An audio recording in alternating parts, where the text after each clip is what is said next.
মর্গে ঢুকে দেখি আমার বাবার নিথর লাশ পড়ে আছে মর্গের ভেতরে। পুলিশের পায়ে পর্যন্ত ধরছে যে স্যার আমার সামনে পোস্টমর্টম করেন না। দৌড় দেওয়ার পরে পুলিশ আমাকে গুলি করে। মর্গে যাওয়ার জন্য আমাদের ঘুষ দিতে হয়েছে, 500 টাকা মেডিকেল ঘুষ দিতে হয়েছে। থানায় যখন বলি যে পুলিশ গুলি করছে, পুলিশ আবার কি খেপা যায়। বাবা বলছিল আমাকে পুলিশ মারাবে, আমার বাবার জুতা এখনো।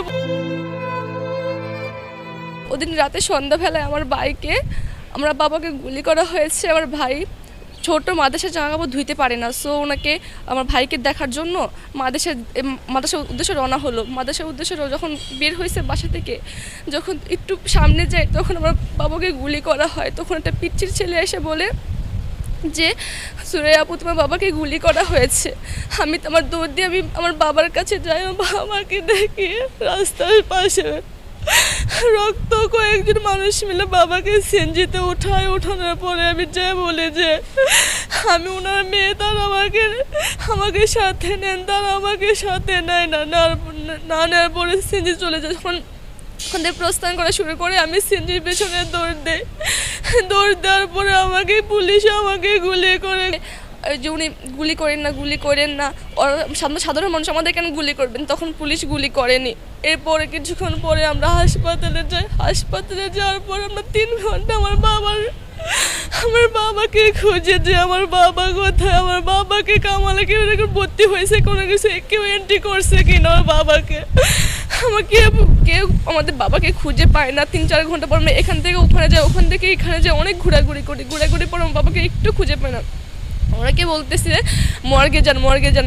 আমরা বলতেছি আমার বাবা তো পিঠে গুলি লাগছে, মর্গে কেন যাবো, আমরা মর্গে যাবো না।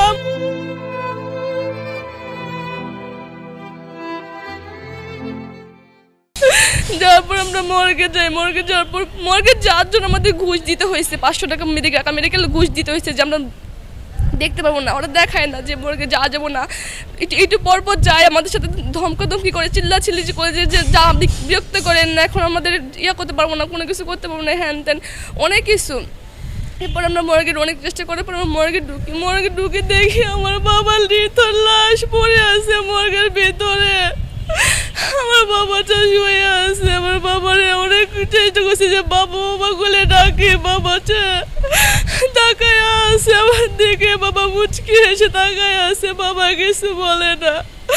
বাবা ডাকি ও বাবা উঠো, বাবা উঠে না, বাবা চিরনিদ্রায় শায়িত হয়ে আছেন। বাবাকে এত ডাকি, বাবা উঠে না, বাবা সাড়া দেয় না, কোনো কিছু বলে না। পরের দিন আমরা 5টা বাজে আমার থানায় যাই। থানা যাওয়ার পরে এরকম কাগজপত্র করতে আমার পুলিশের পায়ে পর্যন্ত ধরছে যে স্যার আমার সামনে পোস্টমর্টম করেন না, আমার সামনে একটু মরে গুলি করে ব্যথা যন্ত্রণা সহ্য করে মরছে স্যার। আমার পুলিশ প্লিজ স্যার কাটাছেড়ে করেন না, পোস্টমর্টম করি না। তারপরে আমার বাবাকে পোস্টমর্টম করছে। এরকম কাগজপত্র লিখতে একদম ওখানে থানায় যখন বলি যে পুলিশ গুলি করছে, পুলিশ আবার কি খেপা যায়, কেন অনেক কিছু বলে যে কেন এই হ্যান ত্যান, যে কেন বের হয়েছে, যে এইগুলো অনেক কিছু মানে ওরা আমাদের উল্টা শাসন করে। এটা আবার আমাদের জেলারও বলছে, আবার পল্টন থানাও বলছে, আমাদের বেলাবর থানা। ওখানে যখন আম্মু যায় বলছে যে পুলিশ গুলি করছে, তখন ওখানে পুলিশ বলতেছে যে আপনার 14 গোষ্ঠী জেল খারাপ, আপনি এসব কেন বলতেছেন, এসব অনেক কিছু। আবার পল্টন থানা যা বলছে যে আপনাদের পুলিশ আমাদের গুলি করছে, তখন বলেছে যে হ্যাঁ আন্তর্জাতিক কী কথা বলেন, এইসব অনেক কিছু বলছে। বাবা বলছিল আমাকে পুলিশ মারাবে। মরার 2 দিন আগে বাবা বলছি যে বাবা আমি পুলিশ হইতে চাই। বাবা বলে যে মা ভালো করে পড়াশোনা করে তুমি মেট্রিক পাসটা করে তারপর আমি তোমাকে পুলিশের দেওয়ার জন্য চেষ্টা করবে। এটা আমার বাবা ছিল। আমার বাবার জুতা এখনো পড়ে আছে, রক্তে মাখামাখি জুতায়।